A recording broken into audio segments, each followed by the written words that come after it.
ಪ್ರತಿಯೊಂದು ಪ್ರಯಾಣವು ಕನಸಿನೊಂದಿಗೆ ಪ್ರಾರಂಭವಾಗತ್ತೆ. ನನ್ನ ಕನಸು ಸಹ ಇಲ್ಲಿಂದನೇ ಪ್ರಾರಂಭವಾಯಿತು. ಒಬ್ಬ ಸರ್ಕಾರಿ ಅಧಿಕಾರಿ ದೇಶಕ್ಕೆ ಸೇವೆ ಸಲ್ಲಿಸ್ತಾನೆ.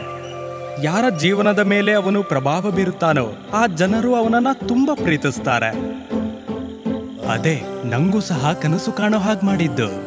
ಕನಸು ಎಷ್ಟೇ ದೊಡ್ಡದಾಗಿರಲಿ, ನಾವು ಕಷ್ಟಪಟ್ಟು ಕೆಲಸ ಮಾಡಲು ಸಿದ್ಧರಿದ್ರೆ ಎಷ್ಟೇ ದೊಡ್ಡ ಕನಸುಗಳನ್ನಾದರೂ ಸಾಧಿಸಬಹುದು. ಸಾವಿರಾರು ಕನಸುಗಳನ್ನು ನನಸಾಗಿ ಬದಲಾಯಿಸುವುದರಲ್ಲಿ ನಮಗೆ ಹೆಮ್ಮೆ ಇದೆ. ವೆರಾಂಡಾ ರೇಸ್ ಈಗ ಮೈಸೂರಿನಲ್ಲಿ.